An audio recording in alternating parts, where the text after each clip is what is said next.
Bismillahirrahmanirrahim. Assalamualaikum warahmatullahi wabarakatuh. Alhamdulillahirabbil alamin.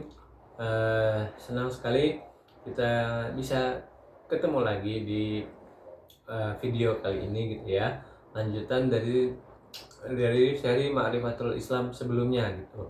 Nah, kalau di video-video sebelumnya kita sudah membahas gitu ya soal makna Islam gitu, kemudian juga soal sifat-sifatnya, hingga bagaimana Islam mengatur akhlak dan jalan hidup kita gitu.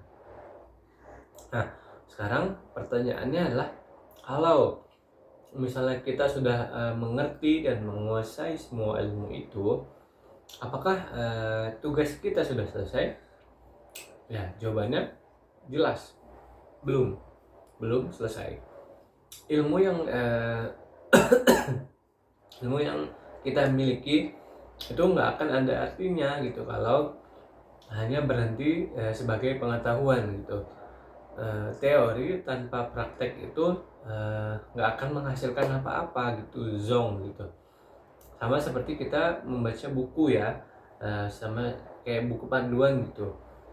Kita belajar teorinya itu nggak akan membuat kita otomatis bisa gitu ya kalau nggak pernah dipraktekkan gitu. Begitu juga dengan Islam gitu. Islam bukan cuma untuk dipelajari, tapi untuk diamalkan dalam kehidupan sehari-hari gitu.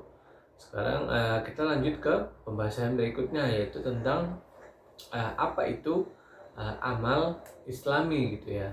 Nah, kalau misalnya teman-teman mendengar kata amal, biasanya sebagian besar tuh langsung terbayang kayak ibadah ritual gitu ya, seperti sholat, baca Al-Quran atau zakat gitu.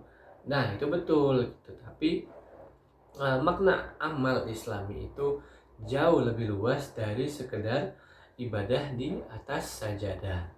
Secara sederhana aja gitu ya, kita secara simple, amal Islami itu adalah setiap perbuatan baik ya yang kita lakukan sesuai dengan petunjuk Allah Subhanahu wa taala, kemudian diniatkan untuk mendapatkan ridho Allah Subhanahu wa taala. Jadi artinya apa gitu ya? Amal Islam itu ya artinya mungkin bisa belajar dengan sungguh-sungguh, kemudian juga bekerja mencari nafkah secara jujur ya, kemudian juga membantu orang tua di rumah gitu, kemudian ada mungkin menjaga kebersihan lingkungan gitu. Nah, semua aktivitas harian itu tadi ya yang sudah kita sebutkan semuanya satu-satu, kalau misalnya niatnya karena Allah, ya otomatis semua itu akan bernilai ibadah gitu. Nah, niat itulah yang membedakan antara rutinitas biasa dengan amal soleh yang bernilai pahala. Nah, kemudian poin berikutnya yaitu amal itu harus dilandasi iman dan ikhlas gitu. Sekarang ada lagi nih pertanyaan penting. Apakah semua kebaikan yang kita lakukan itu otomatis diterima oleh Allah Subhanahu wa taala? Ya, belum tentu gitu. Tapi ada syarat mutlaknya, yaitu iman dan keikhlasan. Allah itu nggak hanya menilai apa yang kita kerjakan, tapi juga alasan dibalik perbuatan tersebut itu. Rasulullah Shallallahu Alaihi Wasallam juga sudah mengingatkan bahwa setiap amal itu tergantung pada niatnya ya. Innamal a'malu binniyat.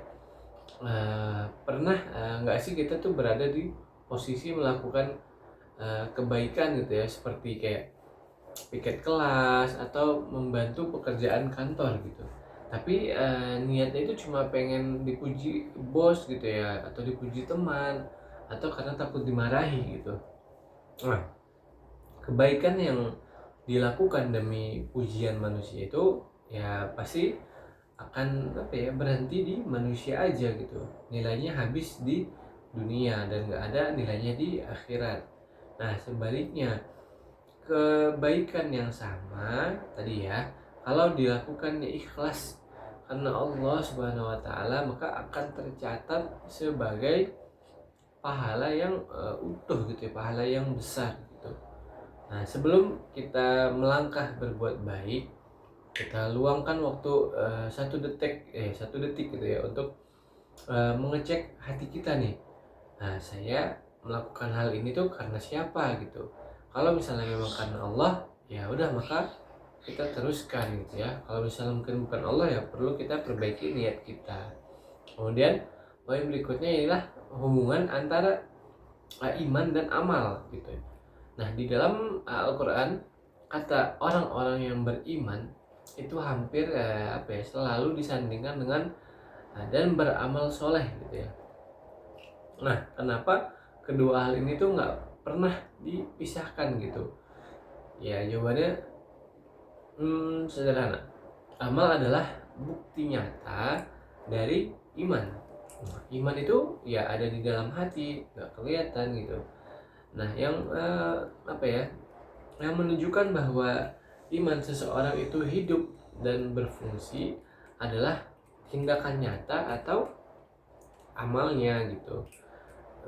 Kemudian mengaku beriman tanpa pernah beramal, yaitu kayak kayak klaim kosong gitu.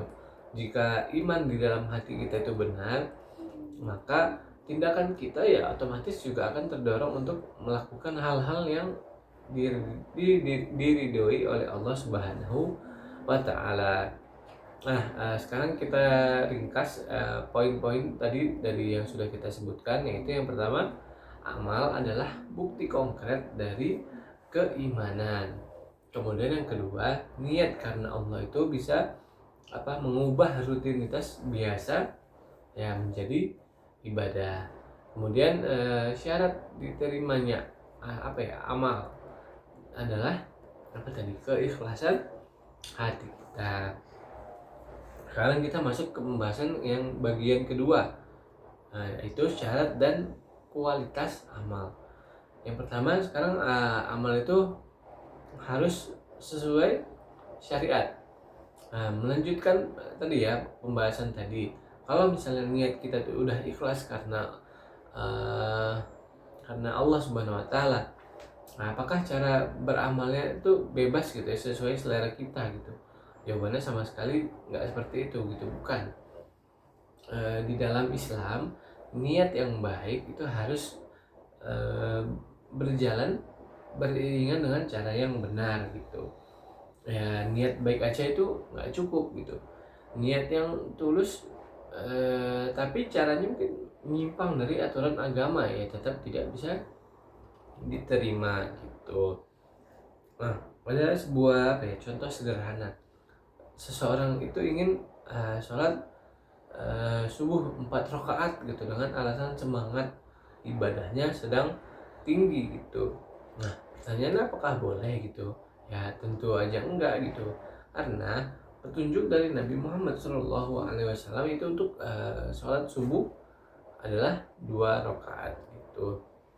Nah, aturan dan syariat yang Allah turunkan melalui Rasulullah Shallallahu Alaihi Wasallam itu dibuat agar kita ini punya tolak ukur yang jelas gitu. Jadi setiap kali kita hendak beramal, tanyakan dulu 2 hal ini kepada kita.